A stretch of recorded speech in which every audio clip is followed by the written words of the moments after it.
ॐ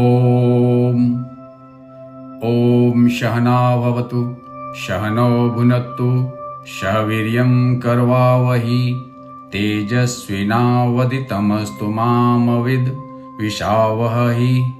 ॐ शांति शांति शांति। आज हम अध्याय 7 ज्ञान विज्ञान योग श्रीमद् भगवद गीता शुरू करेंगे। अभी तक हमने अध्याय 6 तक कर लिया है और अभी यहाँ पे भगवान ज्ञान विज्ञान योग 7वें अध्याय में, इसे भगवत ज्ञान अध्याय भी कहते हैं। तो यहाँ पे अभी भगवान जी भक्ति योग की शुरुआत करेंगे और अपने बारे में बताना शुरू करेंगे। अभी तक अध्याय 6 तक जीव के बारे में भगवान जी ने बताया अर्जुन को। ये 6 अध्याय मूलतः कर्मयोग है और अभी 7 अध्याय से शुरू भक्ति योग होगा और इसमें भगवान जी जीव से अभी आत्मा के ऊपर आएंगे और भगवान अपने स्वरूप के बारे में बात करेंगे। तो आइए हम आज शुरू करते हैं श्रीमद् भगवद गीता अध्याय 7 ज्ञान विज्ञान योग अथवा तो भगवत ज्ञान योग। इस अध्याय में कुल 30 श्लोक हैं और कृष्ण जी अर्जुन को सीधा बताते हैं कि मैं अपना और प्रकृति के विभिन्न स्वरूप के बारे में तुम्हें बताऊंगा और समझाऊंगा भी। अभी बताना एक बात होता है और समझाना अलग बात होता है। तो अभी भगवान जी अर्जुन को बताएगा भी और समझाएगा भी।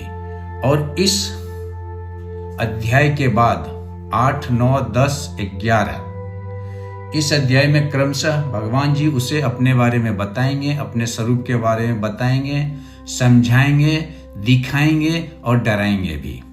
तो जब हम आगे का चैप्टर बात करेंगे तब उस समय हम इसको सामने लेकर के आएंगे। फिलहाल ज्ञान विज्ञान योग में 30 श्लोक है। 1 से 7 श्लोक तक परा और अपरा को ज्ञान विज्ञान से जानना। इस संसार के 2 स्वरूप हैं, एक अपरा अर्थात नाशवान और दूसरा परा अर्थात अविनाशी। इसको हम समझेंगे इस 7 श्लोक के माध्यम से। फिर 8 से 12 परा और अपरा के ऊपर जो परम होता है उसकी व्यापकता, वह परम जो है उसी के अंदर ये परा और अपरा दोनों प्रकृति समाहित होती है। फिर 13 से 15 श्लोक तक भगवान जी बोल रहे हैं कि अधर्म की राह पर चलने वाले उस परम को नहीं जानते हैं और ना ही उस परमात्मा को भजते हैं। अर्थात 4 तरह के व्यक्ति जो कि भगवान को नहीं भजते हैं। और 16 से 19 तक भगवान जी बताते हैं धर्म के राह पर चलने वाले। फिर 4 तरह के व्यक्ति के बारे में बात करेंगे जो कि भगवान की उपासना करते हैं। और 20 से लेकर के 23 तक भगवान जी बताएंगे कि अन्य देवताओं को जो भजता है मूलतः वो हमें ही भजता है। और 24 से 30 जो श्लोक है उसमें भगवान जी बोलेंगे कि जिन खोजा तिन पाइयां गहरे पानी पैठ। अर्थात वो लोग बहुत ही श्रेष्ठ होता है, बहुत ही ज्ञानवान होता है, बहुत ही कर्मठ होता है, बहुत ही भक्ति योगी होता है, जो अध्यात्म को अध्यात्म के लिए खोजता है। अध्यात्म को चौनी अठन्नी के लिए नहीं खोजता है, वो अध्यात्म को अध्यात्म के लिए खोजता है। और जो व्यक्ति अध्यात्म को अध्यात्म के लिए खोजता है वो उस परम तत्व को समझ लेता है, उस परम लक्ष्य को हासिल कर लेता है, वो उस परम स्वरूप को समझ लेता है और वही परम ज्ञानी होता है। तो आए हम पहला श्लोक श्रीमद् भगवद गीता अध्याय 7 ज्ञान विज्ञान योग का शुरू करें।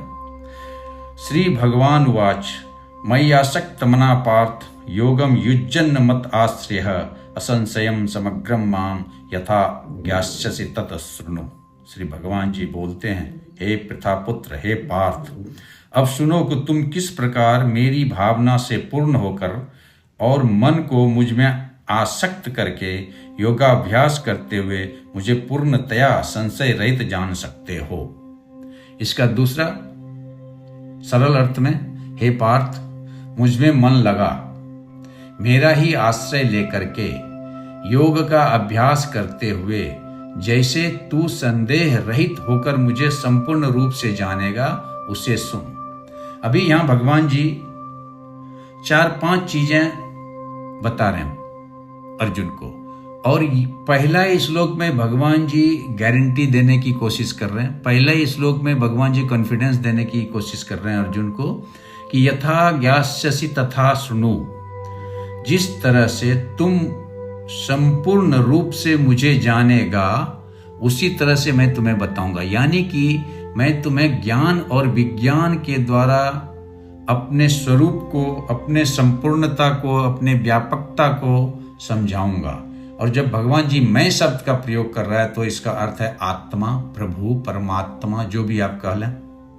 और जब जीव मैं का प्रयोग करता है तो वो अहंकार के लिए उपयोग में आता है और अहंकार का सूचक होता है। तो यहाँ पे भगवान जी बोल रहे हैं मैं, अर्थात भगवान आत्मा के बारे में बात कर रहे हैं, भगवान परमात्मा के बारे में बात कर रहे हैं, भगवान उस प्रभु के बारे में बात कर रहे हैं, भगवान उस परम के बारे में बात कर रहे हैं। तो पहला बात किया कि मुझ में मन लगाकर, इसका व्यापक अर्थ अगर आप समझें तो आज का समय में हम सभी जीव का मन कहाँ लगता है? तो सबसे ज्यादा हमारा मन पैसे में लगता है, द्रव्य में। उसके बाद हमारा मन इस शरीर में और इंद्रिय तृप्ति, भोग, विलास की वस्तु में लगता है। उसके बाद हमारा मन हमारे मन के अटकलों में लगता है। मन इधर से उधर, उधर से इधर बंदरों की तरह उछलते रहता है और हमारा मन उसी में लगता है। और हमारा मन बहुत ही कम बुद्धि युक्त बातों में लगता है और अध्यात्म में तो बिल्कुल लगता ही नहीं है। तो इसलिए भगवान जी बोल रहे हैं कि अगर तुम मेरे को समझना, अगर तुम परमात्मा को समझना चाहते हो तो उस परमात्मा में मन लगा। जैसे ही परमात्मा में जीव मन लगाएगा, उसका मन बुद्धि, मन, शरीर और द्रव्य यानी कि पैसा से हट जाएगा और श्रेष्ठतम स्थिति को प्राप्त करेगा। दूसरा बात भगवान जी बोलते हैं, मेरा ही आश्रय मान। अभी देखें, फिर यहां पे हम और आप इस कलिकाल में किस पे आश्रित हैं? सबसे ज्यादा आश्रित तो धन पे, फिर हम लोग उसके बाद आश्रित किस पे? इस शरीर पे। उसके बाद आश्रित मन पे, फिर आश्रित बुद्धि पे। और जो सही में हमारा आधार है आत्मा, जो हमारा सही में आधार है परमात्मा, प्रभु, उस पे तो कोई आधार है ही नहीं हमारा। उसको तो हम समझने के लिए तैयार हैं ही नहीं। हम अपने आत्मा से तो बात करने के लिए तैयार हैं ही नहीं, जबकि हमारा आधार, हमारे शरीर का आधार वो आत्मा है। इस पूरे संसार का आधार वो प्रभु है, लेकिन प्रभु इस संसार का कारण नहीं है। हम आगे बात करेंगे। तीसरा अर्थ, योग अभ्यास कर। अभी योग अभ्यास का अर्थ भगवान जी सिर्फ यम, नियम, आसन, प्रत्याहार, प्राणायाम, ध्यान, धारणा, समाधि की बात नहीं कर रहे। भगवान जी बोल रहे हैं कि योग उस परम तत्व से कर, योग उस आत्मा से कर, योग उस प्रभु से कर। और जैसे ही वो योग प्रभु से हो जाएगा, संसार से भी योग हो जाएगा। और जैसे पहले भी हमने बहुत बार कह चुके हैं, यह श्रीमद् भगवत गीता की बात है कि संसार से योग ही हमारे रोग का कारण है। और जैसे हम संसार से वियोग अर्थात प्रभु से योग कर लेंगे, हमारा शरीर, हमारा मन, हमारा बुद्धि निरोग हो जाएगा। तो इस तरह से भगवान जी ने पहले तो प्री रिक्विजिट रखे कि भाई ये ज्ञान समझने के लिए सबसे पहला काम तुम मुझ में मन लगा। और जैसे तुम मेरे में मन लगाओगे, नीचे के छोटे मोटे जितने चीजों पे तुम्हारे मन है सब हट जाएंगे, पहला चीज। दूसरा, मेरे पे आश्रित हो जाओ, यानी कि जाके राखे, जैसे जाए विधि राखे राम, ताहे विधि रहियो, सीताराम सीताराम सीताराम कहियो। ये फंडामेंटल पे चलो, जैसे प्रभु की इच्छा। सब धर्मान परित्यज्य माम एकम शरणं व्रज, अहम त्वाम सर्व पापेभ्यो मोक्षयिष्यामि शुचा।